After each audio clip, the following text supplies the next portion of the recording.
Thank you for joining Idle Insights. And you being part of Oxventure, you have a character of your own entering into Idle Champions. What is that experience like, seeing something that you've created, something that came out of your brain, suddenly become a video game character? It's surreal and extremely cool. I mean, I've been playing video games since I was a tiny child, and obviously running a video game channel, I still play a lot of video games to this day. So actually being a video game character is a real bucket list thing for me to do, and especially when it's Corazón, my beloved D&D character. Seeing Corazón as an actual video game character it's been amazing. It's been just like an absolute dream. And what do you think are some key elements to Corazón? Like, why do you enjoy playing this character? Because you've been playing this character for some time now. Yeah, for a few years now. The key thing to Corazón, I think, is his insecurity. I would say he's a very sort of bluff, brash character, but that all of that is to sort of hide the fact that he's deeply insecure. And because we're kind of primarily a comedy D&D group, we mostly play to amuse ourselves and to amuse the audience. Those are the kinds of characters that I always think are really funny, is characters who act like cocky, brash, arrogant sort of hotshots, but then, you know, they slip on a banana peel or they walk into a door or that kind of thing. That to me is the kind of character that I wanted to play, someone who was so full of themselves and thought that they were the best character in the group, but then was just sort of slightly rubbish. So that's what I was really going for with Corazón. I think like a lot of the stuff in his background and the way that he acts, because he's in a party with a bunch of incredible other characters. There's, you know, a dragonborn, there's a tiefling warlock, we've got a half-orc bard, a 100-year-old wood elf, and I specifically made him just a regular human, so he would be just on the face of it the least interesting character out of all of them, but he definitely thinks he's the leader. He definitely thinks he's the best one. And I think that's sort of most shown off in the character by the fact that he is a rogue. But at level 3, I took the Arcane Trickster subclass because I felt like for my character, he would be jealous of everyone else being able to do magic when he can't. So even though it wasn't necessarily the kind of the best min-maxing kind of thing I could have done for the party, I felt like for the character, he would want to try and learn magic in his spare time so that he didn't feel inferior to the other characters. So I think that's quite an insight into the way his mind works, is that he's up all night in his cabin, like reading magic books to learn some I also deliberately chose not very good spells because I thought it would be funny. What is it fun about failure? Because I completely agree. Like, I have a character who is like extremely powerful, but manages to fail every stealth check they ever make, and it's the failures that make me incredibly happy. Right? Yeah. When you look at trickster characters, also like Loki, arrogant characters, part of the fun is that they're their own worst enemy consistently. Well, I think that a lot of people view failure in D&D as a bad thing and as something to avoid. And what I learned quite early on was that failure can be just as much fun as success. It just gives you an opportunity to role play things that you wouldn't necessarily have to if you succeeded. So a good example of that is we did a session which was set in a haunted house. It was a kind of Lotus Eater machine kind of scenario where the house was creating these illusions that made it look like this plush manor house. But in actuality, it was a sort of crumbling, horrible wreck. And every round, we were sort of having to do these intelligence investigation checks to see if we could see through the house's illusions. And I was so happy every time I failed that check because I was just leaning so hard into it. My character, he was like, oh, welcome to my wonderful bedroom. Won't you have a cigar? And in real life, it was a box of like human fingers or something. But every single time I rolled another one, I was like, yes, I failed again. All right. I put on a plush dressing gown that's hanging on the wall. And then Johnny is like, yeah, it's made out of human skin. And then I would like role play my character parading around in this coat of human skin. It was great. I was really disappointed when I finally passed the check and the illusion was lifted. But it was just a really good time. Do you find that you gravitate towards the more roguish type characters? Definitely. The way that I tend to play video games as well, when it gives you the option, if you can be stealthy or all guns blazing, I'll always go the stealth route. And I really love stealth games like Dishonored and Deus Ex and Metal Gear. So I've kind of, when we play games like Hitman on the channel, we tend to do it 3 different ways. And mine is always the kind of stealth way.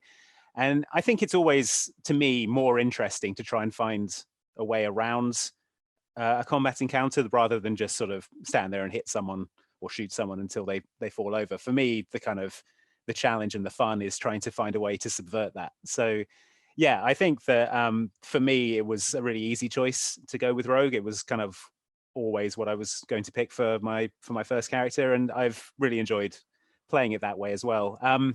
It was a Dishonored 1 or 2 that you managed to go through the entire game without killing anyone. Both. Done both. Yeah, you did both. That is impressive, my friend, because I did it in Thief, I believe, way back in the day. But Dishonored, eventually they have that temptation of just like, you can just kill these people. Yeah, well, it's similar to D&D in the way that like everything is, all the cool powers are spec towards combat, really. Yeah. So you're like, hey, did you know you could turn into a smoke monster and devour everyone? And you're like, yeah, I do, but also I'm just going to hide in this vent for an hour and like study everyone's patrol patterns. Yeah, it makes for a longer game. It does. Yeah, you get your money's worth. You get your money's worth out of it. Absolutely. You've got to have very unique party dynamic with the rest of the characters. What's one of your favorite dynamics that you've experienced so far? One of my favorite things is that our party paladin Egbert is he has -1 wisdom, and the joke is that he's a bit dim, and I think Corazón knows that he is a paladin, and he gets incredibly frustrated that he never uses any of his paladin abilities. It's like Corazón knows Egbert's paladin abilities better than Egbert does, and there'll be situations where something that he can do would come in incredibly useful, and Egbert just isn't doing it. He just casually dropped into conversation recently that he can teleport, he can use Misty Step, and he hadn't told anyone or ever used it. And he'll just come up in these situations where we're like, well, there's nothing we can do, we're lost, and he'll be like, oh, actually, I haven't mentioned this before, but I can teleport, so I'll just poof, poof, comes back with the thing. We're like, there are so many times that would have come in handy in the past sort of 30 adventures we've had, and he's like, yeah, no, it just didn't occur to me. So that's one of my absolute favorites. And also Corazón has a quite antagonistic relationship with the party bard, because he has a very casual approach to managing the group's finances, in that he takes all the money that we get and throws it into a big lake for reasons that are, I think, a mystery even to him. So, but yeah, it's been good in that it's a way of stopping our party from just breaking the economy by having too many gold pieces from all our adventures. But my character canonically is infuriated by it, because his whole thing is just the pursuit of gold. So the fact that the bard keeps chucking it into a lake infuriates him. Now you didn't play D&D before this, did you? No, I've never played any tabletop before. What was that experience? Transitioning from games like like Dishonored and other stealth games, or any game really, and then going into a scenario where kind of anything can happen. Did it take an adjustment period? Because I find people it takes them a bit to realize, oh, I can do anything. I can burn the plans to the ground and just do my own thing.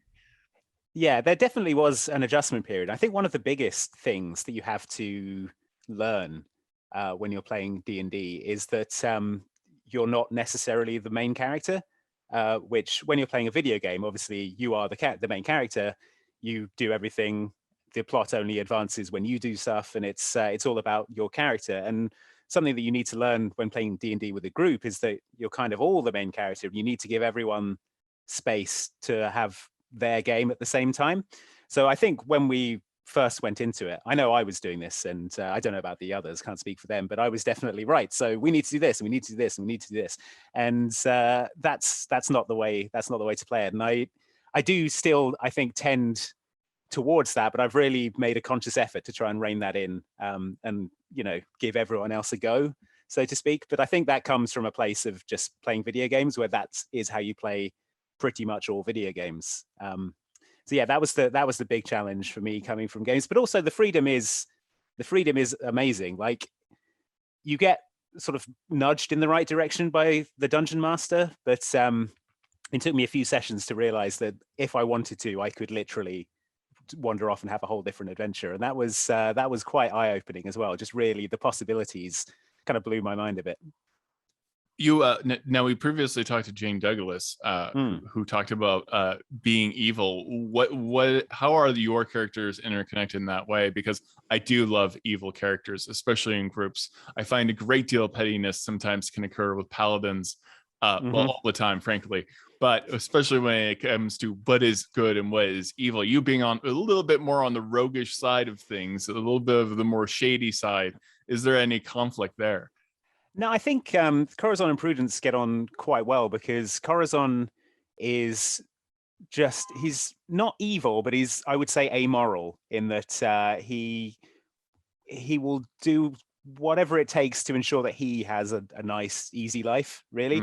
So if it's like, oh no, the bar that we just left, we left that guy tied up in there and it's on fire, and he'd be like, yeah, but I got out, so I'm not going back in there. I might die. He's not going to be like, we have to save that. He's like, I'm fine. So he won't deliberately put that guy in danger. But if the guy is in danger and he needs rescuing, well, that's not Corazon's problem at this point. So that's kind of the way that I play him. And I think the character of Prudence appreciates those moments. But also, I think, like, I'm trying to build a sort of character arc into this character where he starts off sort of not caring about anyone but himself, but over the course of the adventures, he starts to care about his friends, the Oxventurers Guild. And I think that's softening the character sort of over time. So you get more of these sorts of moments where he thinks about people other than himself, and that's come from his relationship with the other members of the guild.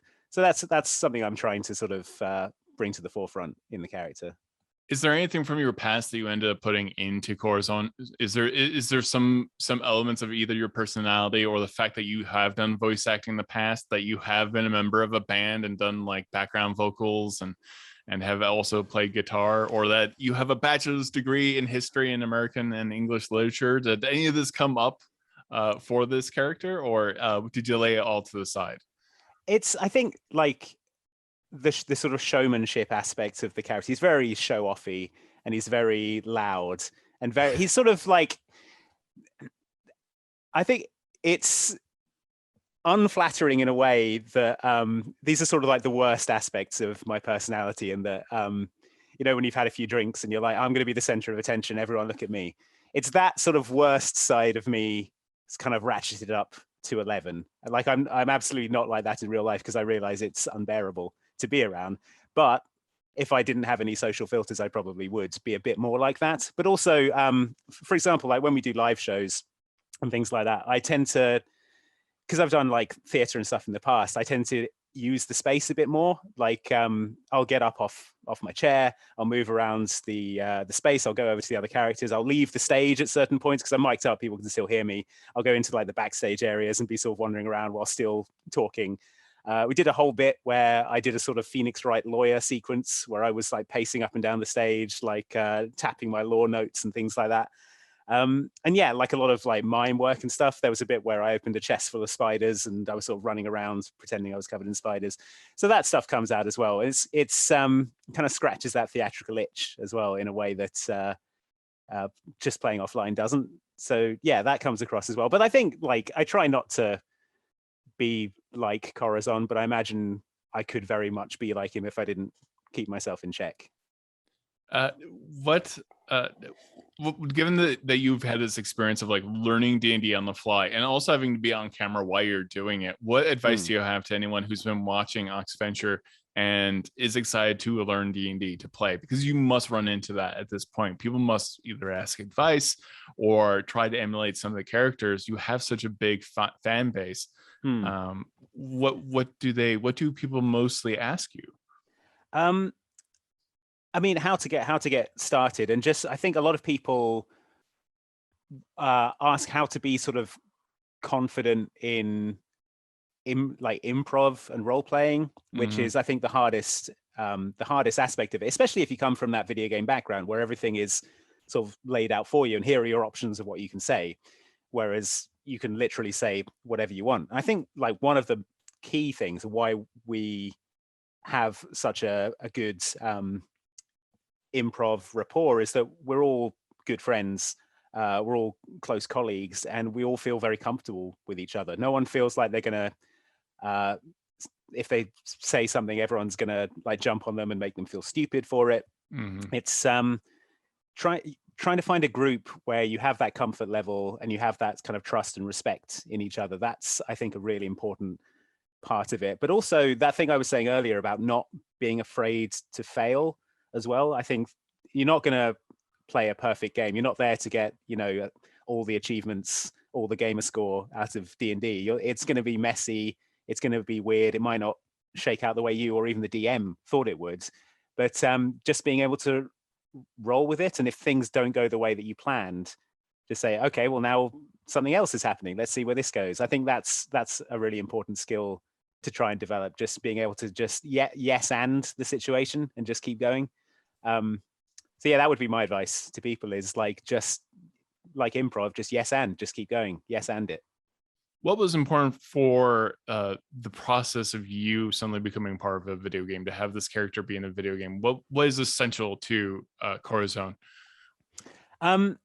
So quite a lot of Corazón's abilities revolve around the spell Grease, which is one of those spells I was talking about earlier, where I was like, so when you take the arcane trickster subclass, you can choose a certain number of spells, and I was like, I want them to sort of be a bit embarrassing and bad, all of these spells, and Grease is the perfect spell for Corazón, I think, because it's obviously a bit gross, yeah, but also it's quite useful. So it's kind of Corazón in a nutshell, really. It's like a bit rubbish, but also surprisingly effective, I would say. So I really wanted to make sure that Grease was a big part of the character and a big part of the gameplay. So yeah, seeing how the character is in the game, Grease is really central to this character. It's like that's his sort of main ability. It all plays into his ultimate, and yeah, it's probably the most Grease I've seen in a video game, which you know, that's the box quote right there, the most Grease in a video game. So yeah, that was the main thing. And then like the equipment, obviously Corazón is very about presenting himself as a kind of very cool, very stylish pirate. And that's the thing. I think he dresses like he imagines a pirate would dress, not like how any actual pirate would dress. So all of his equipment is like these fabulous rings and these incredible hats and boots and coats and stuff. And that was something else I wanted to get across, was just the kind of sartorial vanity that he has as a character, which I think has come across really well. Is it true that you and what is your ultimate ability in this? Oh, it's his pirate ship, the Joyful Damnation, unleashes a sort of broadside barrage of cannonballs, Fantastic. which rain down. And then if he has any grease puddles in play, they all ignite and deal fire damage to enemies on the field as well. So it's the kind of pirate ship grease combo that we've all been dreaming of. Yeah, no, I have quite often. This isn't your first time being involved in a video game in some way. You've been referenced in video games like Hitman 2 and a few others, haven't you? How'd that all come about? It's just like developers who watch our YouTube channel, they kind of put little Easter eggs in and things like that. There was there's an example in Hitman 2. So we had a series of videos where we would make cocktails from video games. Sometimes you'll find a cocktail recipe. There's one in Dishonored. There's one in Batman, Arkham City, I think. And we would make these videos. And one of the developers on Hitman 2, a guy who worked at Sumo Digital, they developed the Colorado level, which I was quite vocal about it being the worst level in the game. And I bumped into this guy at an after party at a video game convention, and he was like, "Oh, hey, Andy, just out of interest, what would you say like would be the worst ingredient someone could put in a cocktail?" And I was like, "Oh, I mean, chili, celery, I don't like that. Like tequila, I think it was." And he was like, "Okay, interesting." Then when Hitman 2 came out, this guy had worked on that, and hidden in a bar in one of the levels was a recipe for a cocktail that included every single unpleasant ingredient that I'd listed, and he'd put it in deliberately because he knew I would find it and then have to make a video about it and then drink it. And I did. The video is on our channel. It was very unpleasant. He got me. So yeah, that was a level of level of pettiness I wasn't expecting, but it was very funny. It was a really good. He got me with that. It's the best kind of pettiness.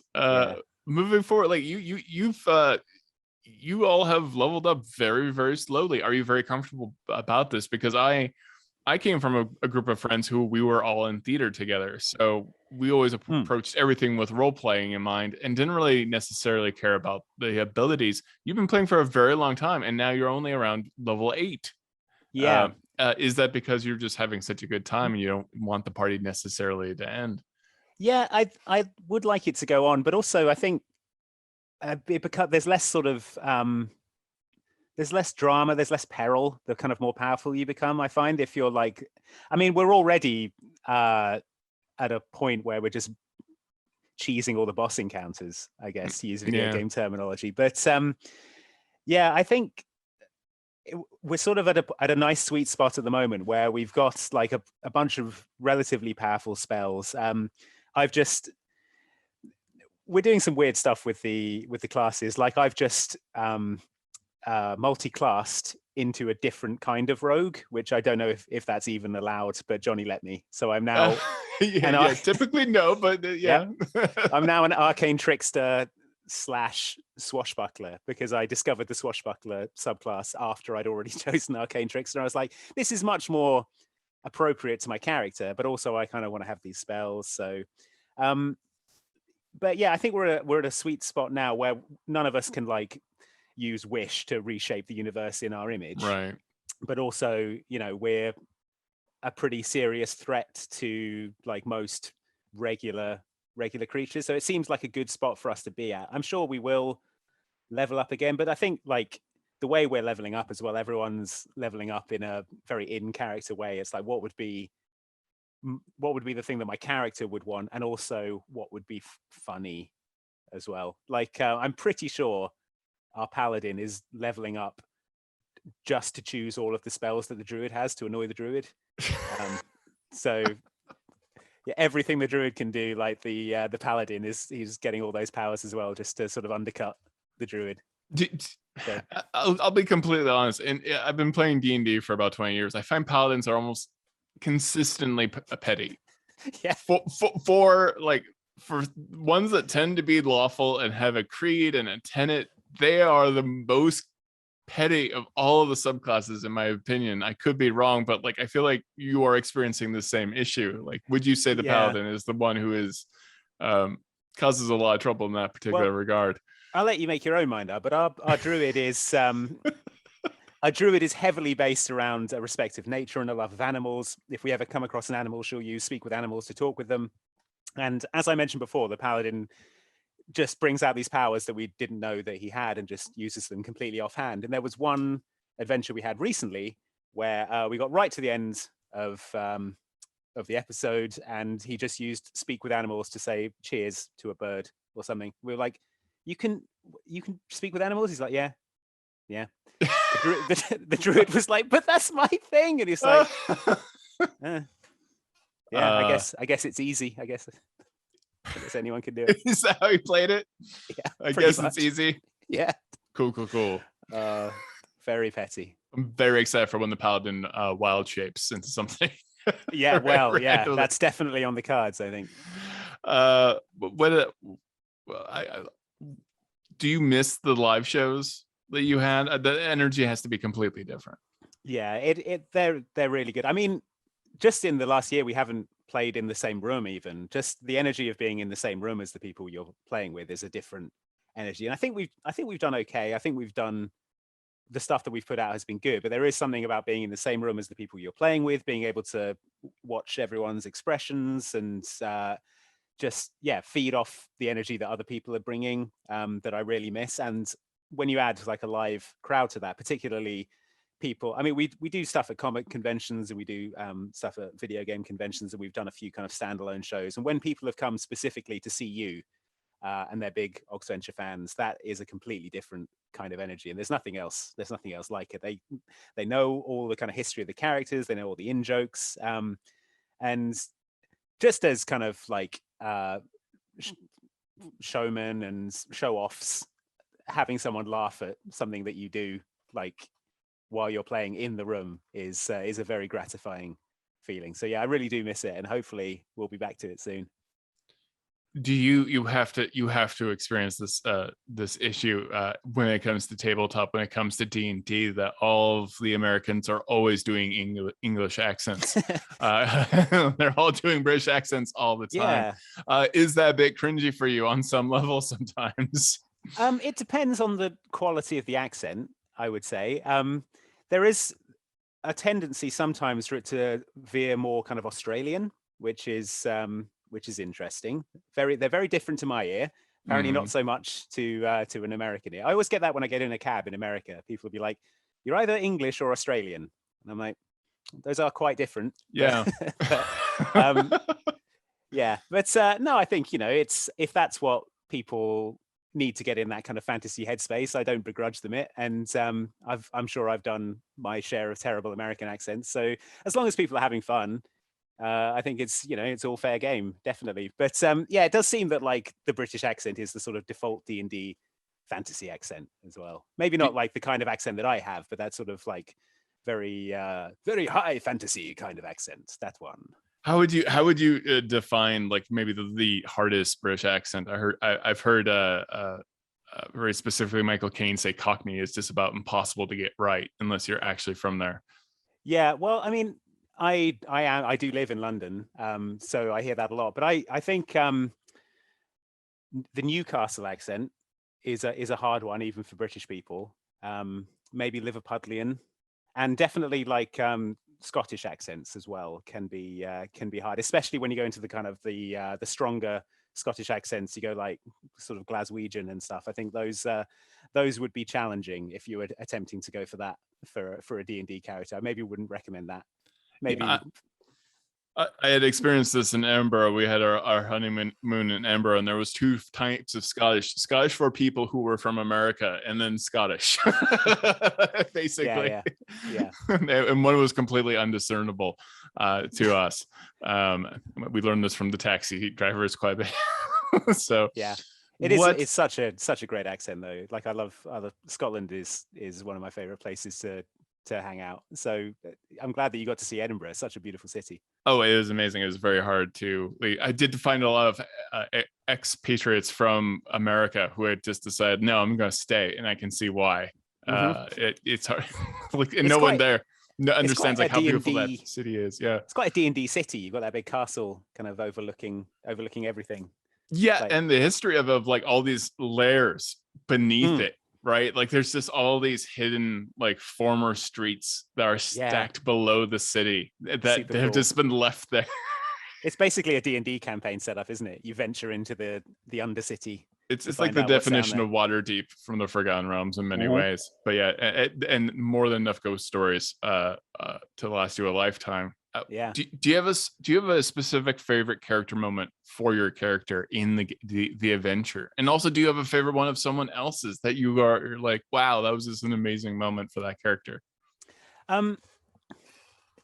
There's been a lot. Like there was one that we did recently where so it's quite an elaborate setup, but basically an evil sorcerer had cloned our paladin, who was a dragonborn, and we were in a tower, and there were like these different levels of the tower that were sort of staffed by different sort of evolutions on this cloning process. So in the basement, there were all these sort of caveman style ones, and then there was these sort of Renaissance style dragonborn in the middle, and then at the top there were these sort of like high functioning, I think they were like kind of stockbrokers or something. They were very very financially literate, and we needed to try and create a distraction. So what my job was to do was to move through the different levels, basically riling up all the different groups against each other to sort of turn them against each other and foment revolution among all the different groups of dragonborn. So that was a really, really fun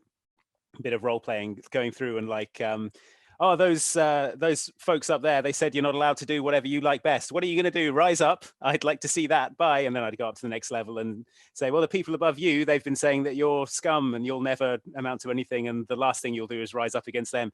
So that was really fun, because I managed to basically cause this giant riot in the tower just by being annoying, which was really a really fun character moment. I enjoyed that a lot. For the other characters, there's, I think, I mean, I don't want to single anyone out because they're all so good, but everything that Egbert does without any thought to the consequence, he's the paladin. There was a bit where he decided to blow himself over a wall on his shield, like a Link from the Zelda cartoon, using a bomb. He was just going to surf a shield over a wall. That was great. Anytime Prudence uses spider climb, she specifically chose that because it was creepy. And you can just walk when you're doing spider climb, but she like does it backwards with her head turned around like the Exorcist, just because it's spooky. Love all that. And yeah, the Dob, our bard, is he's just fantastic. Everything he does is brilliant. So I can't pick a specific moment, but yeah, they're a really good group to play with. It's an absolute joy. Have you found something in that party dynamic, or this group that you've been like creating content for so many years now? Was it all by accident? How'd this all come together, the Oxventure? Yeah, so it was a kind of an experiment. Our DM Johnny, he suggested we do it, and we just hit 2 million subscribers on the channel. We thought it'd be a nice sort of like different video to do as a celebration, and we didn't think it would go much beyond that. Like the video we made before that in sort of board game style stuff, we played Mousetrap. So we were like, okay, you know, we'll play Mousetrap, then we'll play some D&D, then I don't know, maybe we'll play a VHS board game like Atmosphere or something. But we had such a good time, and the reaction to it was so good that we did like Mike, our the paladin, it wasn't even in the first one because, you know, it was so far down our list of priorities that we were like, oh, you know, he's got other stuff on. But then he joined for the second one, and obviously that improved the dynamic, and we were all having such a great time and everyone seemed to enjoy it so much. It just seemed like something that we should carry on doing, and we have just carried on doing it, and the audience has grown. And we've, you know, we've played in America at PAX. We recorded a charity single that I think got into the UK top 40 and raised a load of money for a mental health charity. Whole load of like merchandise. It's just been like spiraled beyond anywhere we thought it would be. But it's been surprising, but like really gratifying and really good fun. Bringing up your dungeon master, have they done anything in particular that what you found very nefarious, like very sneaky or very evil? Do you have an antagonistic relationship with your dungeon master at times? Do you feel like he's got out for you? Johnny is a very lenient dungeon master, but I think recently they've been leaning more into the consequences of our actions, I would say. So things that we would just casually say as a joke now actually happen.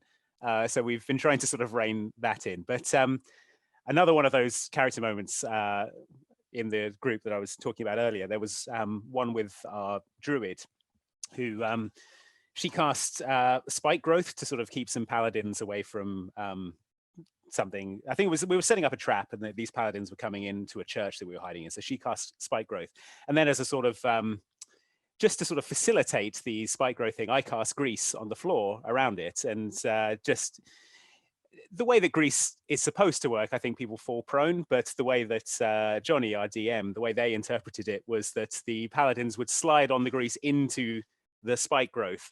And the way that played out was basically just like a meat grinder. So they were just like through it, and they were just being turned into mince, essentially. So the druid obviously was horrified at this. Like, I just thought they'd get tangled up in the thorns and we could interrogate them. No, well, and I mean, there's not much left to interrogate at this point. So there have been a few moments like that where things have got really, they've escalated to a point we didn't quite expect them to. But most of the time, Johnny is very lenient and puts up with a lot of nonsense from us.